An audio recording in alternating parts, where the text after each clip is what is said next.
ഒരു വെണ്ടക്ക കറിയാണ് ഉണ്ടാക്കുന്നത്.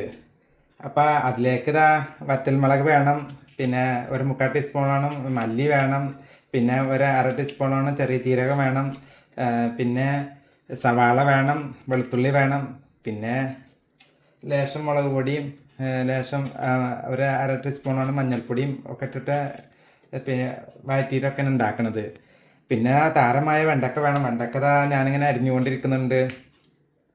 അപ്പോൾ ആ വെണ്ടക്ക കറി എങ്ങനെയാണ് ഉണ്ടാക്കണമെന്ന് നോക്കിയാലോ?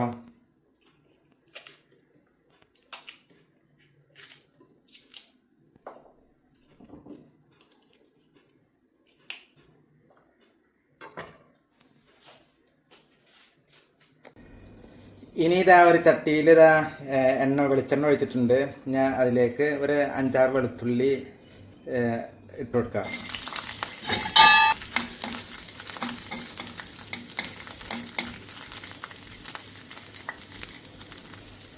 ഇനി അതിലേക്ക് ഇതാ ഒരു 5 വറ്റൽമുളക് എടുത്തിട്ടുണ്ട്, അത് ഇട്ട് കൊടുക്കാം. ഇത് പിരിയൻ മുളകാണ് എടുത്തിട്ടുണ്ട്, എരിവില്ലാത്ത മുളകാണ് എടുത്തിട്ടുള്ളത്.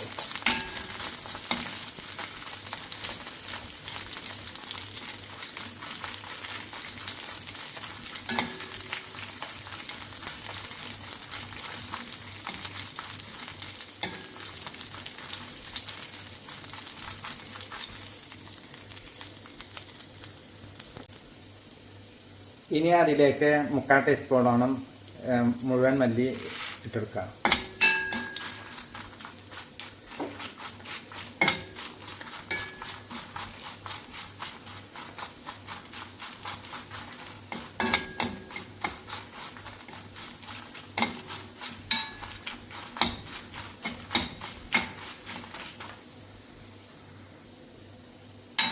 ഇവയെല്ലാം നന്നായിട്ട് വഴണ്ട് വന്നിട്ടുണ്ട്. ഈ സമയം ഇതിലേക്ക് ഒരു 1/2 ടീസ്പൂൺ ചെറിയ ജീരകമാണ്, അത് ഇട്ട് കൊടുക്കുന്നുണ്ട്.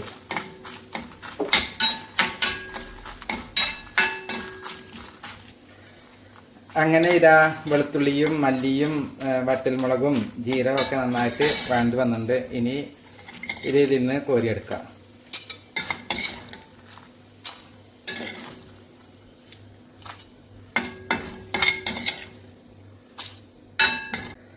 അങ്ങനെ ഇവയെല്ലാം നന്നായി കോരിയെടുത്തിട്ടുണ്ട്, വറുത്ത് കോരിയെടുത്തിട്ടുണ്ട്. ഇത് പിന്നെ ചൂടാറിയതിന് ശേഷം നല്ല പേസ്റ്റായിട്ട് അരച്ചെടുക്കണം. വറ്റൽമുളകും മല്ലിയൊക്കെ വറുത്ത് കോരിയെടുത്തില്ലേ, അതിൽ കുറച്ച് എണ്ണ ബാലൻസ് ഉണ്ടായിരുന്നു. അതിലിതായി വെണ്ടക്ക ഒന്ന് വറുത്ത് കോരിയെടുക്കുന്നുണ്ട്.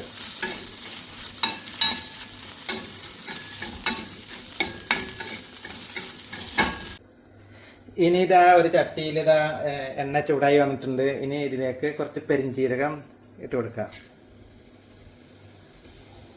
പെരിഞ്ജീരകം ഒന്ന് പൊട്ടി വരുന്നുണ്ട്.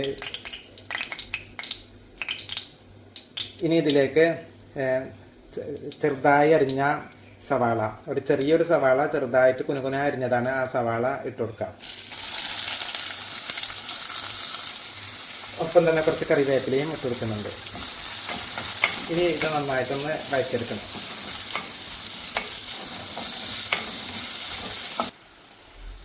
സവാള ഇതാ നന്നായിട്ട് വഴണ്ട് വന്നിട്ടുണ്ട്. ഇനി ഇതിലേക്ക് അല്പം മുളക് പൊടിയും അല്പം മഞ്ഞൾപ്പൊടി ഇട്ടെടുക്കാം. മുളക് പൊടി അധികം ആവരുത്, ഞാനൊരു 1/4 ടീസ്പൂൺ മുളക് പൊടി എടുത്തിട്ടുള്ളൂ. കാരണം ഓൾറെഡി വറ്റൽമുളക് അരച്ചെടുത്ത് ചേർക്കുന്നുണ്ടല്ലോ, അതുകൊണ്ട്.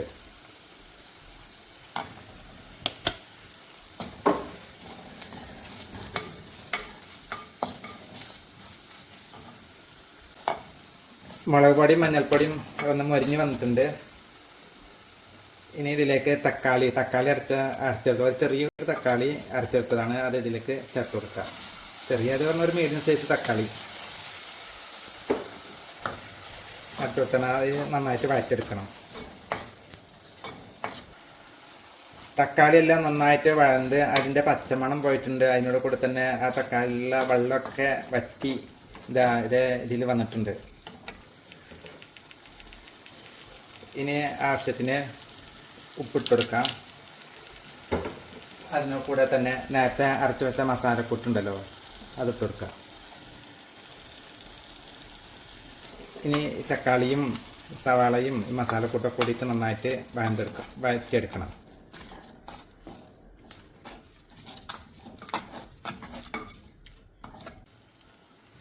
മസാല എല്ലാം നന്നായിട്ട് വെന്ത് വന്നിട്ടുണ്ട്.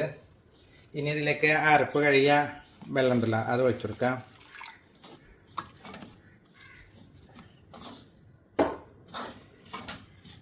എന്നിട്ട് നല്ലോണം ഇളക്കി യോജിപ്പിക്കാം.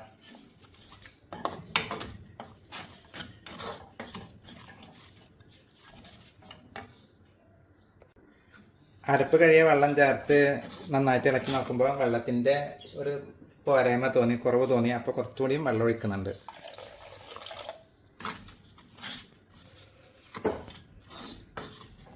ഇനി നന്നായിട്ട് ഇളക്കി ഇതൊന്ന് തിളച്ച് വരട്ടെ. കറി ഇതാ തിളച്ച് വന്നിട്ടുണ്ട്. ഇനി ഇതിലേക്ക് ചേർക്കുന്നത് വെണ്ടയ്ക്കയാണ്. ഇതൊന്ന് വറുത്ത് കോരിയെടുത്ത വെണ്ടയ്ക്കാണ് ചേർക്കുന്നത്.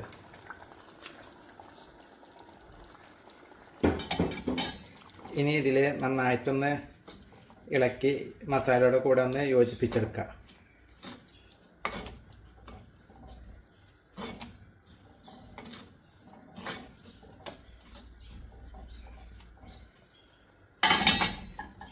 ഇനി മൂടി വെച്ച് ഒന്ന് വേവിച്ചെടുക്കാം.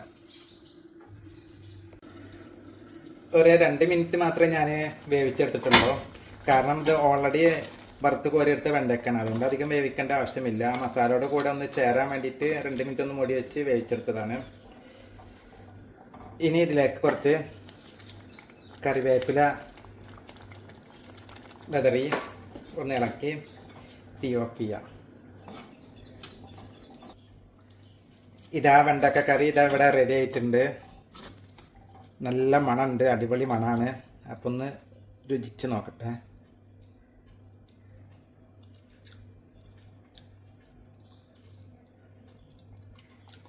ഒരിക്കൽ രുചിച്ച് വീണ്ടും വീണ്ടും വീണ്ടും രുചിക്കാൻ തോന്നുന്ന അത്രക്കും ടേസ്റ്റ് ഉണ്ട്.